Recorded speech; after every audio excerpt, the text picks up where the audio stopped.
In this video, I'm going to give you a brief overview of all variety of topics related to quadratics.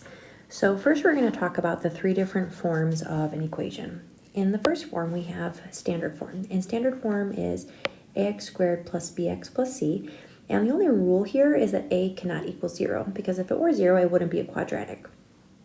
If we have the equation in standard form, we can easily get the x value of your vertex by doing opposite b over 2a.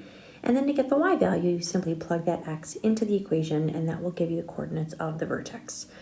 If we're trying to find our roots or zeros or solutions, I put all three of these words together because they all mean the same thing. So if we're trying to find those and we have our equation in standard form, we can start by trying to factor if the equation is factorable, and if it's not, we can use quadratic formula or even completing the square, which we'll talk about in just a little bit. Next, we have vertex form. And vertex form is really easy for graphing because we can see what the actual vertex is. We can see the h and the k value within the equation so that we know where to graph it. And then with the a value, we can use our 1-3-5 rule to graph that parabola.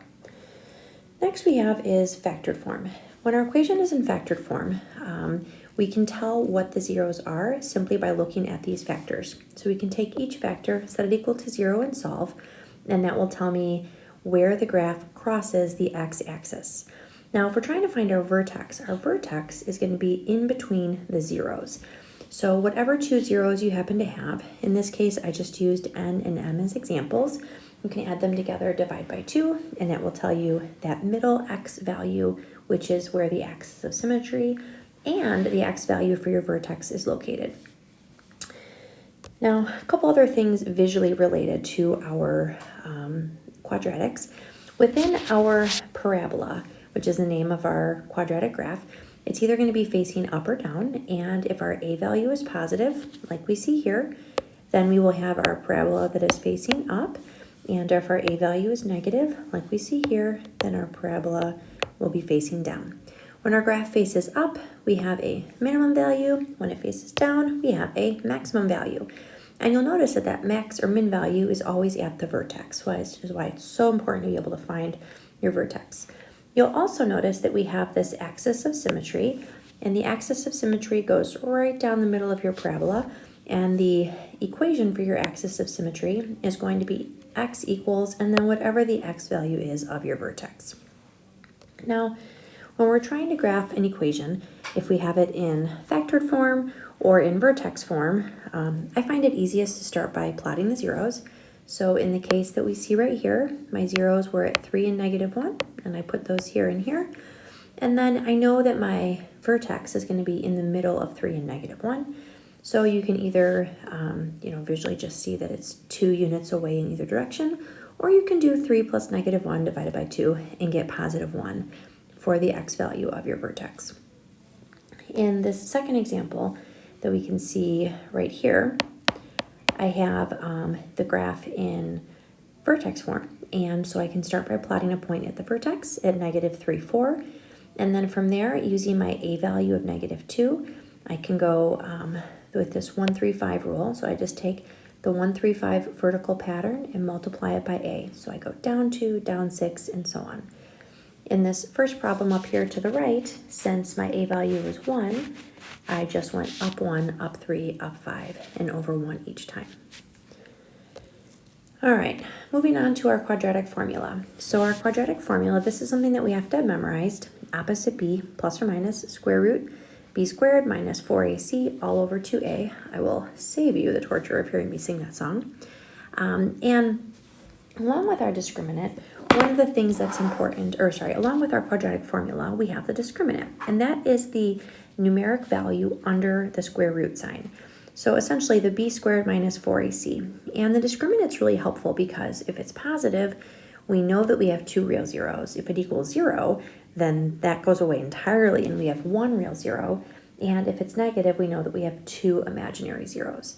Now notice that when we say we have real roots, that root could be irrational. It could still have a radical in it. If the discriminant is 0, then we have 1 real rational root. So that's important to distinguish. And then lastly, remember that anytime we do have imaginary roots, they're going to come in pairs.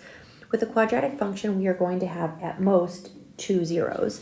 So if we have one imaginary, we have 2 imaginaries. And if we have one real, and it's not a double root, like in this case right here, then we're going to have another real root. All right, so next up we're going to talk about completing the square. This is a really important strategy that we need to know how to do, because one of the easiest ways to find a max or a min value in a quadratic is to be able to find the y value of your vertex. Well, the easiest way to get the vertex is to put your equation into vertex form, and that is where completing the square helps us. So let's first refresh on the steps for completing the square. So first of all, the coefficient of x squared must be positive 1. If it isn't, we have to factor it out. Secondly, we are going to add b divided by 2 squared to the equation in order to complete the square. Now, whatever I added to make it a perfect square trinomial, I have to make sure that I balance. So sometimes that means I have to subtract the value. Other times it means I have to add the value. Sometimes I have to multiply it by the a value. So we're going to take a look at an example in all of those scenarios to make sure we understand what's going on here. So if we take a look at this first problem, when I am working through this, I'll have x squared minus 8x. I'm going to leave just a little bit of room because this is where I'm going to place the value that I'm adding to complete the square. So off to the side or in your head, we take that value, opposite b, and we divide it by 2. Oh my goodness, back up. We have to add, oh my gosh, I all of a sudden turned into a zombie. Okay, start over. We have to add b divided by 2 squared to both sides. So in this case, what I'm adding is negative 4 squared to both sides. So I'm essentially saying, okay, I want to do plus 16, and then over here, I have to make sure I balance. And since I added 16, I have to subtract 16. Now, these 3 terms are going to turn into a perfect square trinomial. That's the whole reason why we added the number that we added. And this number here is always going to match my b divided by 2, okay? So when I do the factoring, it'll be x plus b divided by 2 squared when I put it into that perfect square trinomial. And then off to the right, 11 minus 16 will give me minus 5. That is my equation in vertex form, and my vertex is 4, negative 5. All right, so this is our easiest scenario here. Easiest because our coefficient on x squared was 1, and our middle term b was even. Now, if we take a look at this next problem, here we happen to have a negative coefficient and my middle term is odd. So we're going to have a little bit of extra complications, but nothing we can't handle. So let's first factor out that negative 1 coefficient. So we'll have x squared minus 5x. And so if I were to distribute back, I have the same original equation. All right, so again, off to the side or in your head, we're going to take b divided by 2 and square it. So I am currently taking this b divided by 2, so negative 5 halves. That is what I am adding to both sides, that's what I'm adding to make this a perfect square trinomial. So if you want, you can write in here 25 fourths because that's what I'm actually adding. However, you don't even need to write that because whatever that number is, that 5 halves in this case, that number is going to go from here straight to here. So for this case right here, it's not even necessary to write it there. And then now I have to balance. So since I added 25 fourths inside this negative 1, that means I actually subtracted. So now in order to balance, I have to do plus 25 fourths. And so now I'm going to have plus 25 fourths off to the side. And that is my equation for g of x. So my vertex is 5 halves, 25 fourths. All right, now for this last one here, we've got to factor out the 2 first. So we'll have x squared plus 7 halves x, and then minus 11. And then again, in your head or off to the side, I'm doing 7 halves divided by 2. So 7 halves divided by 2 is the same as 7 halves times 1 half, which gives me 7 fourths. And that's what I'm going to be adding. So that is what I'm putting right here.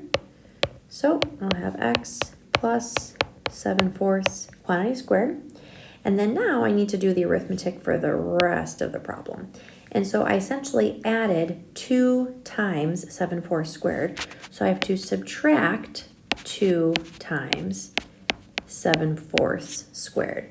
And so if we continue with this arithmetic off to the side, we have negative 11 minus 2 times 49, or actually we can think of this like this is 2, so we have 2, 49 16, so this is really 49 eighths.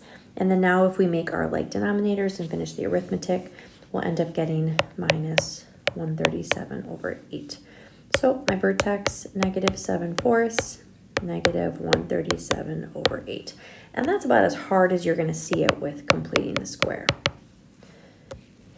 All right, I'm going to stop the video here and I'll continue the rest of the notes in the second half.